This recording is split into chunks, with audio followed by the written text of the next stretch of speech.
You're listening to the Emotional Abuse Recovery Podcast, episode number 23. The holidays are supposed to be a time of joy and celebration, love and laughter. It's a time many of us recognize as giving and receiving and being grateful for what we have. The holidays can be an absolutely wonderful and magical time, but for some people, it can be one of the worst times of the year. There are a lot of emotions that can come up during this season that we don't normally experience the rest of the year. Things like loneliness, feelings of inadequacy, and even guilt when it comes to finances and gifting. For some people, even just thinking about the holidays can send them into feelings of anxiety and stress and or depression and sadness. And the unfortunate thing about this is that our holidays were never meant to be that way for anyone.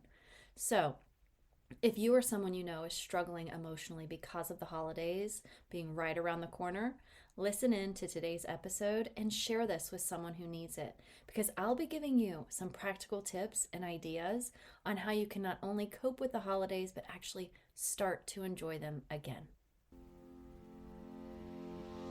Welcome to the Emotional Abuse Recovery Podcast, a podcast specifically designed to help you heal after a toxic or narcissistic relationship.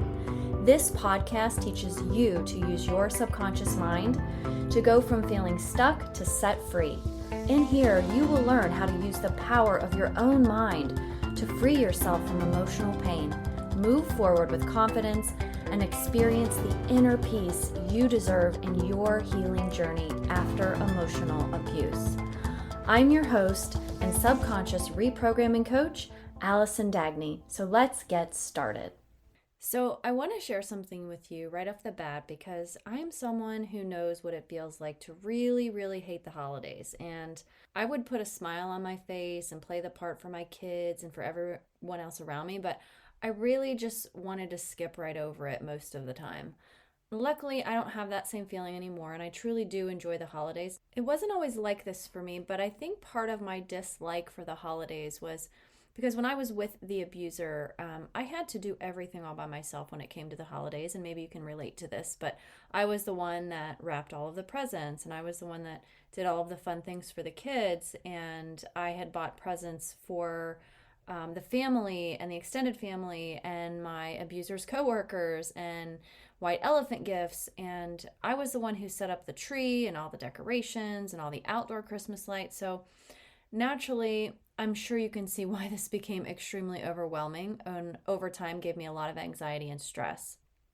I wasn't doing all of these things because I truly wanted to, at least not at the beginning, except for maybe the things I did for my kids because I really did like doing some of those fun things, but I did them because if I didn't, I was going to be criticized, and that was a lot to handle for me in an abusive relationship. Regardless, the continuous effort I put into the holidays never really changed how I felt about them. So the more that I didn't actually change how I felt. It had always felt like a chore instead of something I could really enjoy. This could be the same for you, or you could be like some people who get really lonely around the holidays because the memories start to come up about the past, or you could be someone who starts to feel really guilty around the holidays because maybe you're not in the financial position that you'd like to be in order to give gifts to other people how you really want to give. And like I said before, the holidays are supposed to be a time of joy and happiness, but if our minds are being clouded with feelings of guilt or inadequacy, loneliness or anxiety and stress, there's really no room for joy and happiness to be experienced. So you might be saying, yes, this is me. I've experienced this too. So how do I change it? How do I start to experience the joy and the happiness of the season again? And if you've been listening to this podcast for any amount of time, you know I'm not going to give you advice and suggestions that are going to simply help you cope. I'm not going to suggest that you go out and sing Christmas carols or bake cookies to get you into the spirit. I will say that those kinds of little things can be actions you can take to help you and to change your mood, absolutely. But the real reason that you're feeling the emotions of stress, anxiety, loneliness, guilt, inadequacy are because of the beliefs that you're holding in your subconscious mind. So if you're struggling with this, I'm going to invite you now to go get out a piece of paper and a pen so you can take some notes and put some of this stuff into the practice of helping yourself through the holidays. So let's talk about what the holiday blues actually might look like for some people. You could be out doing some Christmas shopping and see a family together and immediately start ruminating about the past. Feelings of loneliness start to come up and you get really sad and don't even want to be there anymore. You could be struggling with feelings of low self-worth or inadequacy if your ex is spending a lot of money on your kids and you just can't afford it on your personal budget. Maybe you're invited to a Christmas party and you feel sad because you're going to be the only one there without a partner. You could feel like I used to be, completely stressed, completely overwhelmed by other people's expectations of you and constantly trying to do everything to make everyone else happy. There are so many different things that could trigger emotional responses inside of us around the holidays. But I want you to know the reason you feel any negative emotion is because of what is happening in your subconscious mind. But this is really good news because that means when we access our subconscious mind, we can change how we feel, and then we end up showing up completely differently and feeling completely differently. Okay, so I want to explain something about the mind-body connection as a sort of foundation for what I'm going to talk about next. Your brain stores your memories, right? We all know that our brain is an amazing part of our human makeup, and the things that are stored in there can give us physical and emotional reactions. So let's think about this for a moment. Think about the last time that you cut into a bright, shiny, juicy lemon. Chances are the minute you thought about putting that lemon into your mouth, your salivary glands were already starting to act up. It's not the act of cutting the lemon that causes it, it's what you're thinking about that actually causes it. And here's another example. We as humans, we can become sexually aroused just by thinking about something sexual. And it's the same with your emotions. Chances are, if you hear a really tragic story on the news that had nothing to do with you personally, you might still become emotional about it because of the thoughts that start going through your own mind. You might be thinking of your own family members or your own children as it relates to whatever that tragedy or whatever it was you saw on the news. It's the emotional connection that you've created with your thoughts that causes the emotion in the first place. So much of what is happening in our physical bodies is a result of what's happening in our brain first. And the reason I'm bringing this up is because if we can create these kinds of reactions just by thought alone, then we can also change those emotional reactions as well. All right, so let's talk about loneliness first. If something triggers you around the holidays that starts to bring up feelings of loneliness, the first thing you have to do is be aware of what's happening. If not, what happens is you end up spiraling out of control into this deep, dark sadness that seems like you can't get out of it. And all you want is for the holidays to be over with. A lot of people misunderstand loneliness, though. Loneliness comes from the meaning you give to being alone, or the meaning you give to not having a partner, or the meaning you give to not being surrounded by family or friends at the holidays. So how do you uncover what that meaning is? Well, first and foremost, when you're working within the subconscious mind, you have to get really relaxed. When we get really relaxed like this, it allows our brain waves to enter a different state of frequency, and in that brainwave state, we can access a lot more clarity. Remember, your subconscious mind runs 95% of the show, but most people don't know how to easily access the subconscious like we do in our conscious brain, which only runs 5% of the show.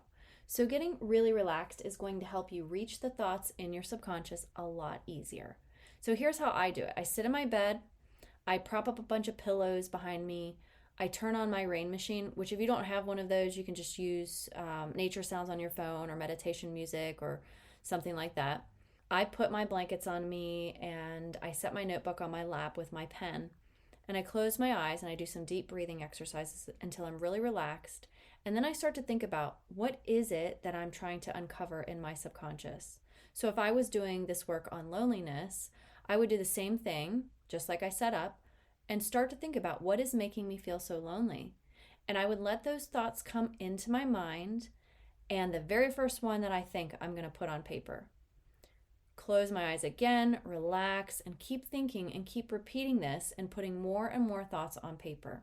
After several minutes, I would probably have a whole page full of things that I was thinking about that was causing me to feel lonely.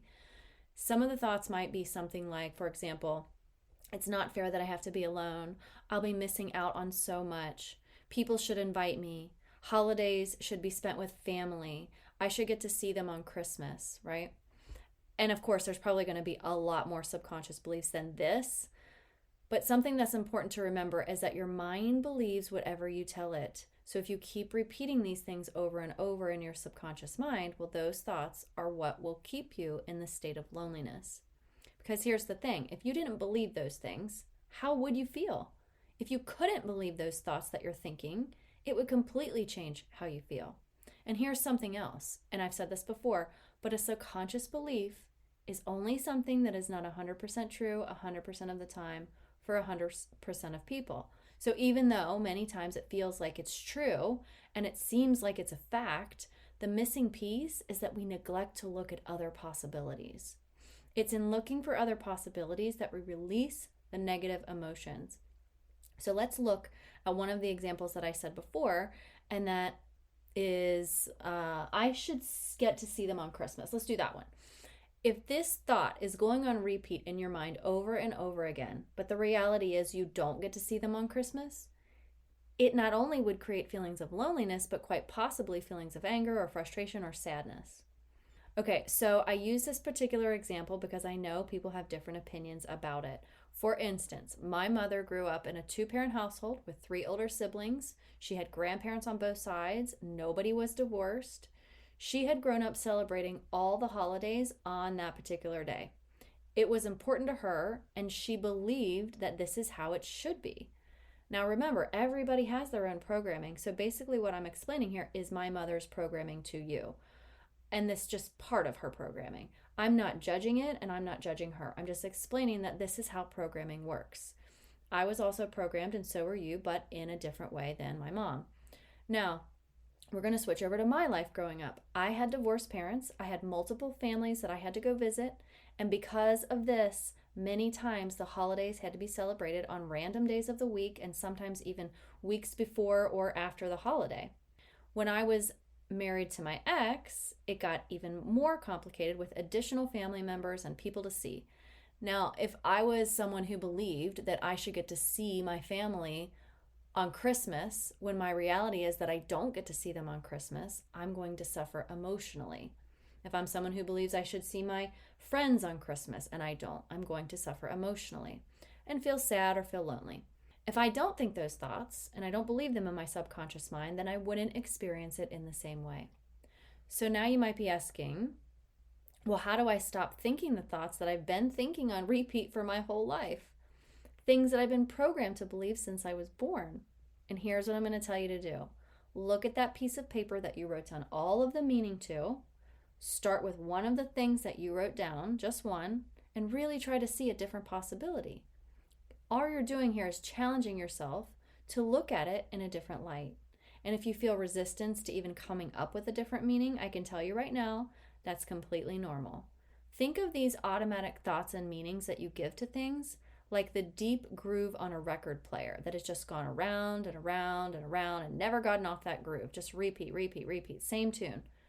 Of course, it's going to be harder for that needle to jump out of that groove. And that's really what we're trying to do to retrain your mind.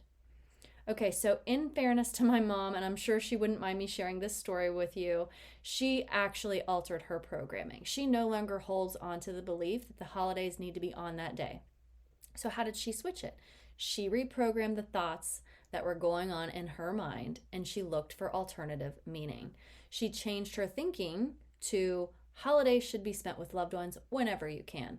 And she changed her outlook because she considered other things like divorced families means I have to adjust. And just because I think it should be on that day doesn't mean everyone else does. Changing your thinking and questioning the meaning is what helped my mom stay happy and avoid feeling lonely when her family isn't around on that exact holiday. And you can do this too. All right, so the next thing I want to address is the financial aspect that at times can create feelings of inadequacy or low self-worth. Things are expensive right now, and the holidays can be even more expensive. And if you're someone who doesn't have a lot of cash lying around, well, holidays can bring up some hard emotions to face. If you feel like you're always playing keeping up with the Jones with your ex when it comes to the kids' presents, then you might experience this. Or maybe you feel guilty because you want to do more, but you just can't do as much as you'd like to. What happens next is we end up beating ourselves up. So much of us can recognize when we're beating ourselves up too, because we do this negative self-talk. And you might hear yourself say things either out loud or in your mind. Things like, you're such a failure, you should have planned better, they're going to be so disappointed, this will be the worst Christmas ever. That's the kind of stuff I'm talking about. You wouldn't say these things to a friend or to a loved one or to your child. So be mindful of when you say it to yourself and start to switch that thinking around. Here's what you can do. Think of the exact opposite of this will be the worst Christmas ever, which is this will not be the worst Christmas ever. And if you feel slight resistance to that, again, it's normal.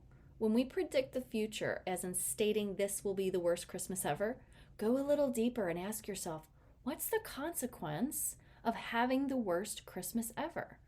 If you say things like, my kids will hate me, I'll let everyone down, they'll love their dad more than me, whatever it is, just write it down. Then, you guessed it, you can start to question those thoughts too. If you could walk away with one thing from this podcast today, I would have it be that you take this phrase with you and really use it. What else is possible? It's so important to get your mind thinking of new and different ways of thinking so that you can start to actually change how you feel. So go back to that. What else is possible? When you start to feel an emotion come up and then you identify what those beliefs are, question it and ask what else is possible. You know how if you always do the same physical workout every day and you get really strong in that area, let's say running, for example, you use the same muscles and you get really good at running. But let's say that you start to incorporate yoga into your routine. You're going to get sore in areas you haven't felt before. You're going to fall and be off balance. You're going to realize just how inflexible you are, and you're probably going to struggle a little. It's the same when you're retraining your brain. You practiced often, and then you get stronger and stronger and stronger in your mind. And eventually, it becomes automatic, just like running or yoga or anything else you do often enough with practice, and you become really good at it. So the last part I want to mention here is the stress and anxiety. And as I said earlier, holidays can be super stressful for many of us and in many different ways.